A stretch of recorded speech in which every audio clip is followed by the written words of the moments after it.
UG के लिए आपके पास कुछ इंपॉर्टेंट डाटाज हैं जो आपको ध्यान रखना है। सबसे पहले आपको ध्यान रखना है कि भैया आज 15 तारीख हो चुकी है और आप 30 तारीख तक फॉर्म भर सकते हैं। तो विदाउट डिले आप फॉर्म भर दीजिए, क्योंकि बच्चे अभी भी फॉर्म नहीं भर पाए हैं। बहुत बच्चे अभी भी फॉर्म छोड़े बैठे हैं और बहुत सारे बच्चों को पता भी नहीं चल रहा है। तो सबसे पहला काम आपने क्या करना है, जिनको नहीं पता उनको बताना है और जल्दी से जल्दी खुद का भी फॉर्म भरना है। फॉर्म भरते हुए मैंने आपको बता रखा है, जो हमारी प्रीवियस वीडियोस हैं उसमें आपको बहुत क्लियर बताया हुआ है कि क्या क्या चीजों की रिक्वायरमेंट है। फिर दोबारा से मैं आपको बता दूं, इस बार अपार आईडी रजिस्ट्रेशन भी मस्ट कर दिया है। एनटीए ने अपार आईडी रजिस्ट्रेशन भी मस्ट कर दिया है, उसके बिना आपका इस बार रजिस्ट्रेशन नहीं होगा।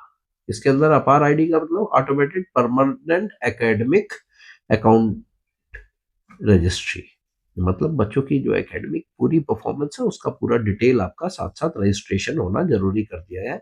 हायर एजुकेशन जाते हैं आप जैसे, तो उसमें अपार आईडी मांगी जाती है और आपके स्कूल्स में भी वो बनवा दी गई है।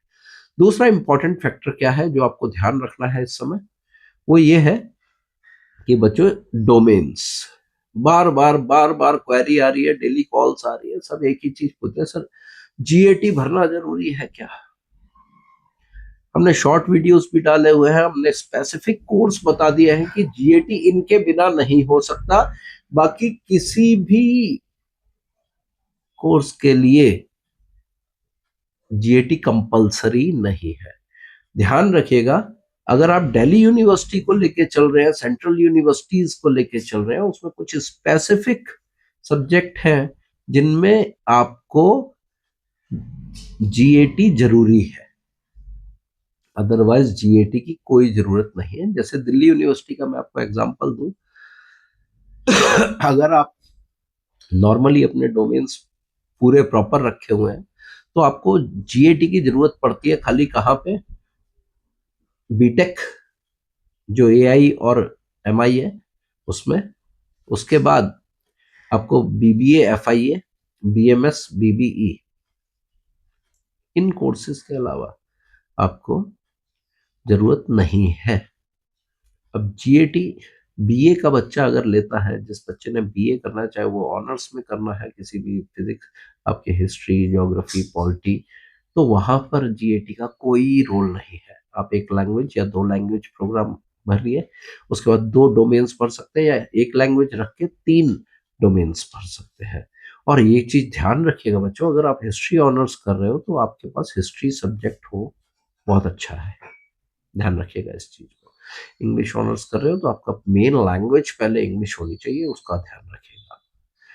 कई बच्चे क्या करते हैं, हिंदी मीडियम में भर देते हैं और इंग्लिश को लैंग्वेज में डाल करके पेपर देने चले जाते हैं, आपके पास और इंग्लिश ऑनर्स करने का रास्ता क्लोज हो जाता है।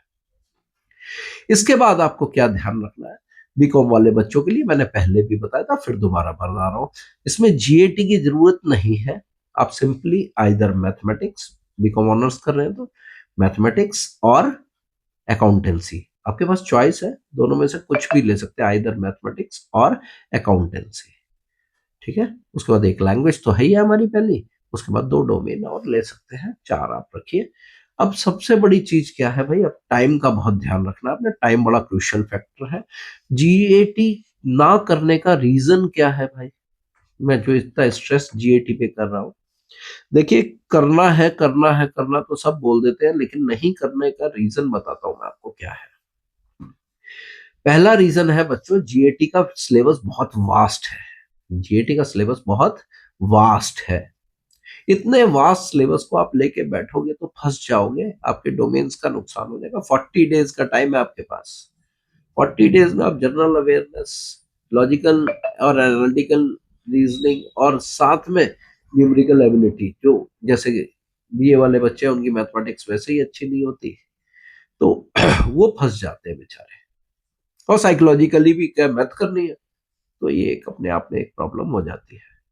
तो ध्यान रखिए, आपको इन सब चीजों से बचने के लिए बता रहा हूं, एक बार दिल्ली यूनिवर्सिटी का इंफॉर्मेशन बुलेटिन को ढंग से पढ़ लीजिए, जो मैं बोल रहा हूं वही बात उसमें लिखी हुई है।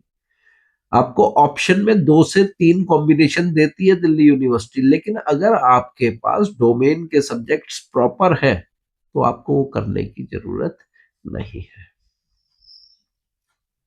आई होप आपके इस विषय में डाउट्स क्लियर होंगे। इंपॉर्टेंट डेट्स मैं एक बार दोबारा बोल दे रहा हूँ। जो इंपॉर्टेंट डेट्स है वो कौन कौन सी है? 30 जनवरी, 30 जनवरी आपकी क्लोज हो जाएगी विंडो, उसके बाद विंडो नहीं खुलेगी। उसके बाद अगली इंपॉर्टेंट डेट आती है करेक्शन की, वो फेब्रवरी में मिलेगी आपको, 1 2 3 या 2 3 में मिलेगी। उसके बाद आपको एग्जाम के जो शेड्यूल्स हैं उन पे आपने ध्यान देना है। आपको मई के अंदर जो है एग्जाम के शेड्यूल्स मिल जाएंगे। तो बच्चों इन सब चीजों को ध्यान रखिए। 40 डेज का टाइम रहेगा आपके पास तैयारी करने के लिए, केवल 40 डेज। तो अपने फॉर्म को भरिए और प्रॉपर तरीके से सीबीएसई के साथ साथ ही सीयूईटी की तैयारी हो सकती है। थोड़ा सा आपको ध्यान देना है। अगर आपको किसी सब्जेक्ट में कोई गाइडेंस की रिक्वायरमेंट है तो आप हमें कमेंट सेक्शन में लिख के दीजिए। We will help you out, हमारी टीम आपको पूरी हेल्प करेगी। आई होप दैट ये वीडियो आपको इन्फॉर्मेटिव लगा होगा, आपके लिए बहुत जरूरी चीजें मैंने इसमें बताई हैं। तो प्लीज ध्यान रखिएगा बच्चों इस चीज का। और हाँ, एक चीज और, ये 2 वेबसाइट्स हैं, कहीं कंफ्यूज मत हो जाना। दोनों वेबसाइट्स में अंतर क्या है? एक वेबसाइट है यूजी के लिए, एक वेबसाइट है पीजी के लिए। दोनों के लिंक्स अलग है। CUT.NTA.nic.in, ये तो आपका यूजी के लिए, और पीजी के लिए exams.nta.nic.in/CUET-PG। तो दोनों अलग है। आपके लिए मैं दोनों डाल दूंगा, आप ध्यान रखिएगा कहीं दूसरे पे जाके फिर बोले कि मेरा ये नहीं हो रहा, क्योंकि आपकी मिनिमम क्वालिफिकेशन पूरी नहीं है। तो सब चीजों को प्रॉपर रखिएगा, सारे डॉक्यूमेंट्स सही से रखिएगा। अगेन दोबारा से मैं आपको ये चीज बता रहा हूँ, फॉलो कीजिए आप हमारे चैनल को, सब्सक्राइब कीजिए हमारे चैनल को, शेयर कीजिए, so that we can provide you more information regarding the same.